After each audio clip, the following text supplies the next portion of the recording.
আওয়ামী লীগ ধৈর্য ধরতে ধরতে শেষ সীমায় পৌঁছে গেছে। যে আশঙ্কা করা হচ্ছিল নির্বাচনকে কেন্দ্র করে বাজে পরিস্থিতি তৈরি হতে পারে। এখানে দেখতে পাচ্ছেন আওয়ামী লীগ কর্মীরা কিভাবে আক্রমণ করেছে এবং নির্বাচন নিয়ে তারা কিন্তু ভয়াবহ রূপ নিয়েছে, আপনারা দেখতে পাচ্ছেন। এদিকে আজ নির্বাচন নিয়ে আওয়ামী লীগ কর্মীরা কঠিন অ্যাকশন শুরু করে, গোপন থেকে পরিকল্পনা করে প্রকাশ্যে আসে। ডক্টর ইউনূস সহ সবার উপর কঠিন প্রভাব পড়ে, দেশবাসীও তুপের মুখে আছে। বিএনপির পাল্টাপাল্টি নয়, নির্বাচন পর্যন্ত ধারাবাহিক কর্মসূচি পালন করবে আওয়ামী লীগ। শুধু এটাই না, বর্তমান এই ইউনূস সরকারের এগেইনস্টে আপনার আরো যে বা আপনার আমেরিকার কিংবা ব্রিটিশের সরকারের যে কত যে আপনার পদক্ষেপ আস্তে আস্তে শুরু হতে যাচ্ছে জাতিসংঘেতে, অন্যদিকে ডক্টর ইউনূস যে উনি কতটা ব্যর্থ সরকার সেটা। নির্বাচন, হ্যাঁ, শখের নির্বাচনটা হবে কি এরকম একটা প্রশ্ন কিন্তু এখন দেখা দিছে। সবাই বলতেছে যে এটা একটা জঙ্গি সরকার, কারণ এই সরকারের সাথে সম্পর্ক সমস্ত দাড়ি টুপি আলা মানুষের। বিচার এবং সংস্কার বাস্তবায়ন না করে নির্বাচনের তারিখ ঘোষণার মধ্য দিয়ে সরকার বাংলাদেশকে গভীর ষড়যন্ত্রের মধ্যে নিয়ে যাচ্ছে বলে মন্তব্য করেছেন এনসিপির মুখ্য সমন্বয়ক নাসিরউদ্দিন পাটোয়ারি। নির্বাচন নিয়ে নতুন একটা সংখ্যা দেখা দিয়েছে। আগামী ফেব্রুয়ারি মাসে আমাদের প্রধান উপদেষ্টা কর্তৃক নির্বাচন কমিশনকে অলরেডি চিঠি দেওয়া হয়েছে যে আগামী ফেব্রুয়ারিতে যেন নির্বাচনের ব্যবস্থা গ্রহণ করে। কিন্তু মূল যে বিষয়টা, ডক্টর ইউনূস যতই নির্বাচনের কথা বলুক, যতই বলুক ফেব্রুয়ারির প্রথমার্ধে নির্বাচন হবে, বাংলাদেশে আদৌ কোনো নির্বাচন হবে না, লিখে রাখুন। চীন, রাশিয়া, ফ্রান্স ইত্যাদি বিশ্বের বিভিন্ন দেশের সহযোগিতায় আওয়ামী লীগ যদি ফিরতে শুরু করে সেনাবাহিনীর সহযোগিতায়, তাহলে আপনি কি মনে করেন যে বিএনপি, জামাত, এনসিপি আওয়ামী লীগকে ঠেকিয়ে দিতে পারবে?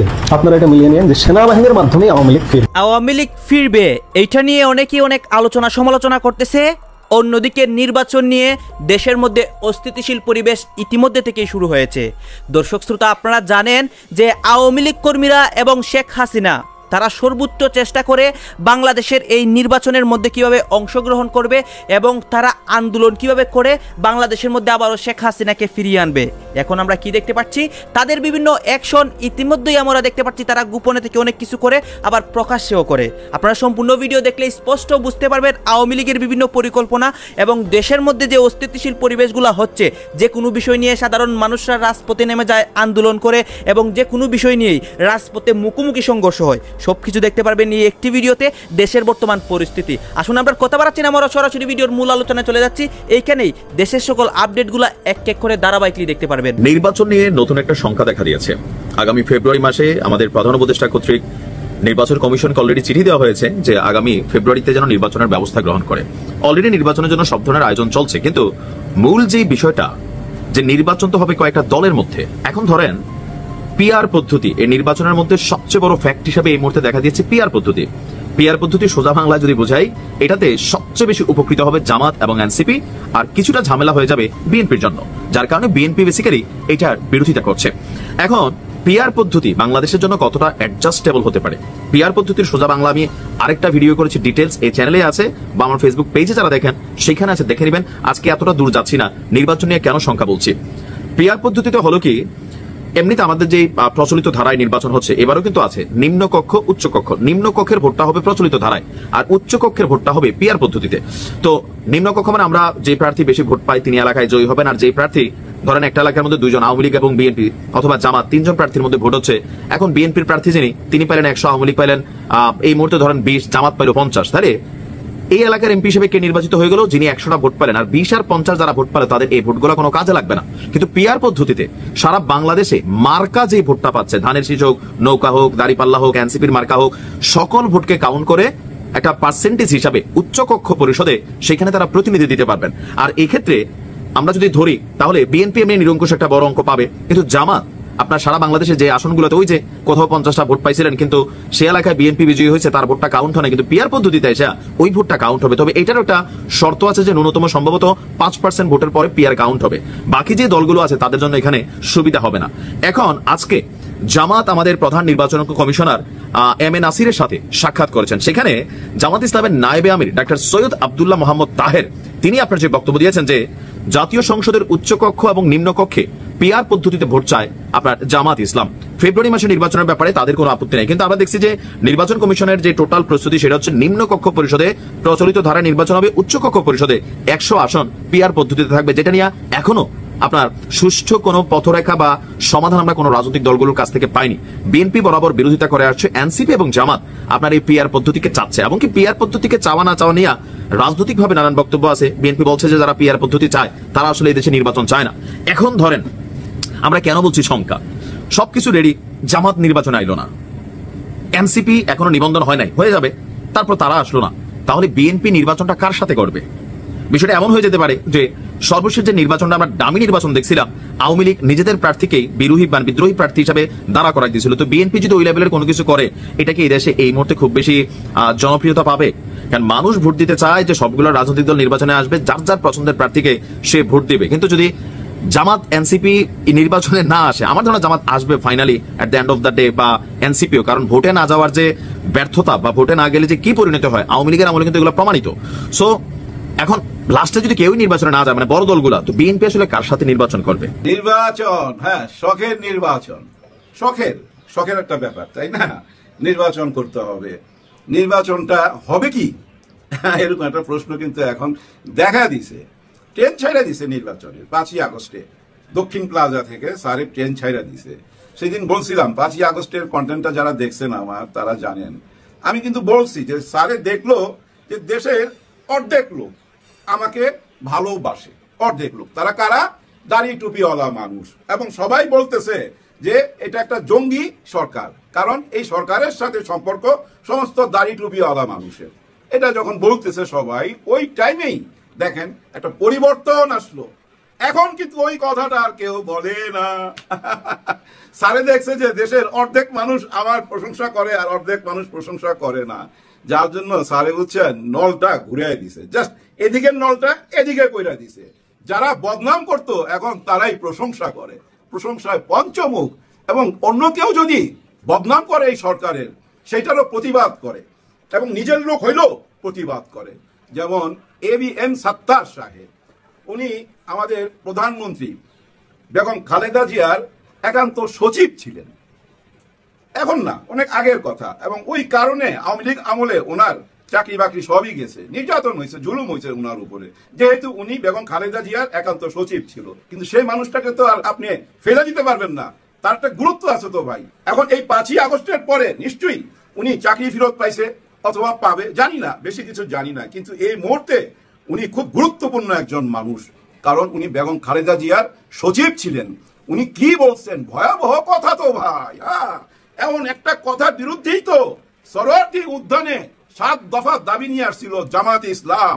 ওর মধ্যে একটাই তো দাবি ছিল, দুর্নীতির বিরুদ্ধে যুদ্ধ ঘোষণা করা হইল, তাই না ভাই? ওই দুর্নীতির কথাটাই তো আবার উঠে আসলো। বর্তমান সরকারের অর্ধেকটাই তো দুর্নীতিবাজ।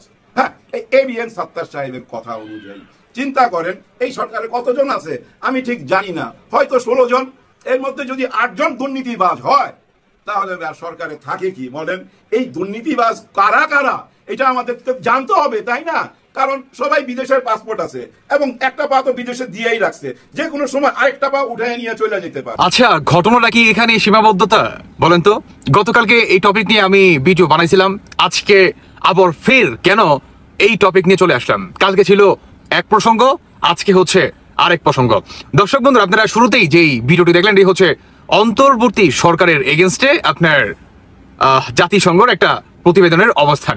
এখন আসুন, শুধু এটাই না, বর্তমান এই ইউনূস সরকারের এগেনস্টে আপনার আরো যে বা আপনার আমেরিকার কিংবা ব্রিটিশের সরকারের যে কত যে আপনার পদক্ষেপ আস্তে আস্তে শুরু হতে যাচ্ছে জাতিসংঘেতে, অন্যদিকে ডক্টর ইউনূস যে উনি কতটা ব্যর্থ সরকার, সেটা এই ভিডিওটা না দেখলে আপনারা একদমই বুঝবেন না। শুধু এটাই না, ডক্টর ইউনূস নৈরাজ্যকারী, ফ্যাসিস্ট, আপনার ভাইলেন্স, মানে যত ধরনের আপনার অবকাণ্ড আছে সমস্ত কিছু যায় এই অন্তর্বর্তী সরকারের সাথেই যায়।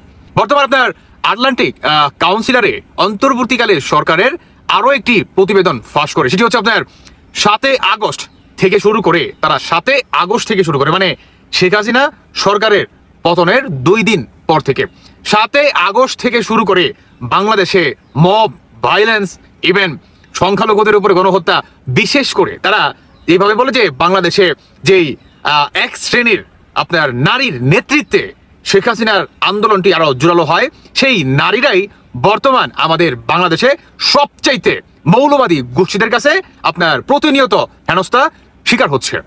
তারা এই প্রতিবেদনটি সবার আগে তুলে আনে, কারণ যেই নারীরাই নাকি আন্দোলনের একদম শুরুতে একদম মানে আপনার কি বলে একদম নেতৃত্ব দিছে বা সামনে ছিল, পুলিশের বন্দুকের সামনে ছিল, তারপর হচ্ছে অনেক কিছু সামনে ছিল বা মোকাবেলা করছে, এগুলাই আপনার তুলে ধরছে। মানে ডক্টর ইউনূস যে একটা মৌলবাদী গোষ্ঠীকে আপনার আহ্বান দিচ্ছে, ইভেন আপনার আল কায়দাতে এটার প্রাউড ফিল করে ডক্টর ইউনূসকে শাবাশী পর্যন্ত দেয়, এটা পর্যন্ত জাতিসংঘের কাছে সাবমিট করছে যে বাংলাদেশে একটা জঙ্গি হামলা হয়, যেই জঙ্গিদের শেখ হাসিনা বা আওয়ামী লীগ সরকার আপনার 17টা বছর দাবায় রাখছিল, সেই জঙ্গিরাই পুনরায় ডক্টর ইউনূসের কিংবা ব্রাইডেন সরকারের হাত ধরেই পুনরায় বাংলাদেশে একটা জঙ্গি হামলা বা জঙ্গি সরকার বর্তমান প্রতিষ্ঠিত করার চেষ্টা চালাচ্ছে। আর যদি এই সরকার আপনার প্রতিষ্ঠিত বা সফলতা অর্জন করতে পারে, তাহলে পুরো বিশ্বের ভিতর, বিশেষ করে এশিয়ার ভিতরে বড় ধরনের জঙ্গি সরকার বা জঙ্গিতে নানান জায়গায় ছড়িয়ে ছিটিয়ে পড়তে পারে। এটাই বর্তমান জাতিসংঘের কাছে তুলে ধরছে আপনার আটলান্টিক কাউন্সিলরের পক্ষ থেকে। মানে গতকালকে ওই ব্রিটিশের আপনার কি বলে লয়ার জাতিসংঘের কাছে সাবমিট করছে, উনি আপনার জাতিসংঘের আপনার একজন সদস্য। তারপর হচ্ছে আজকে আইসা আটলান্টিক কাউন্সিলরের আরো একটি আপনার প্রতিবেদন কিংবা জাতিসংঘের কাছে সাবমিট করা হচ্ছে। মানে বর্তমান এই অন্তর্বর্তীকালে সরকার যে একটা স্বৈরাচার সরকার, একটা মৌলবাদী সরকার, একটা জঙ্গি সরকার, এটা বর্তমান বহির্বিশ্বে একটু একটু করে না একদম আপনার রকেট গতিতে সেটা প্রকাশ হচ্ছে। সামনে যারা কি কি দেখতে পারবেন আপনার চিন্তাধারারও বাহিরে, কেবল তো মাত্র শুরু। এতদিন আপনারা আওয়ামী লীগের বা আমরাও আসলে দেখি না যে আওয়ামী লীগের হয়ে কেউ কাজ করবে, কিন্তু বর্তমান মানবাধিকার লঙ্ঘন থেকে ব্রিটিশ ওই লয়ার কাজ করতেছে, যত গণহত্যা হয়েছে, উল্টো দিকে আপনার বাংলাদেশে যে একটা জঙ্গি হামলার মাধ্যম দিয়ে শেখ হাসিনা সরকারের পতন হয়েছে, এটাও আটলান্টিক কাউন্সিলরের পক্ষ থেকে বিষয়টা আপনার জাতিসংঘের কাছে সাবমিট করা হয়েছে। মানে একটু একটু করে সমস্ত কিছু ডক্টর ইউনূসের এগেইনস্টে যাচ্ছে। বাইডেন সরকারের অর্থের মাধ্যমে শেখ হাসিনা সরকারের পতন, এটা তো ইতিমধ্যেই সবাই আমরা অনেক আগে থেকেই জানি।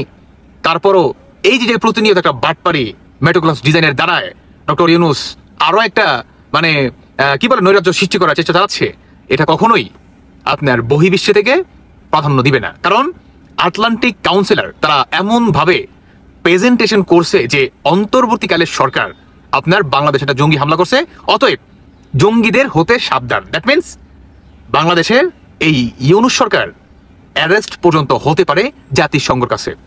এটা শুধু আপনার একটু সময়ের অপেক্ষা মাত্র। কারণ ওই যে বললাম যে শেখ হাসিনা সরকারের পতন হয়েছে, নারী নেতৃত্ব মানে একটা ভালো ধরনের কিংবা অনেক সমর্থকের একটা নারী কিন্তু আন্দোলনের একদম সামনের কাতারে ছিল।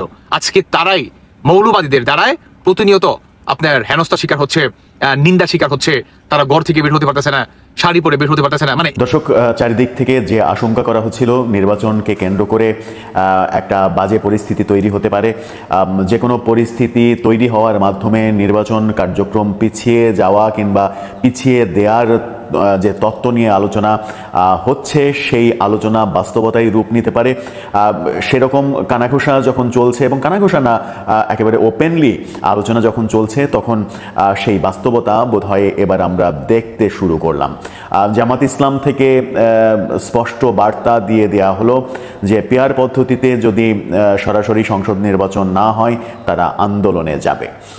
এবার জামাতের সঙ্গে আর কোন কোন দল যোগ দেয় সেটি দেখার অপেক্ষা, এবং তার মাধ্যমে নির্বাচন প্রক্রিয়া কোন দিকে যাচ্ছে, এই পুরো ব্যাপারটা, নির্বাচন পিছিয়ে দেওয়ার এই পুরো ব্যাপারটা কোনো একটা কেন্দ্র থেকে মেটিকুলাসলি ডিজাইন করা কিনা সেই সন্দেহ কিন্তু এখন তৈরি হবে। কি হতে চলেছে নির্বাচনকে কেন্দ্র করে সেই আলোচনা করবো এই ভিডিওতে।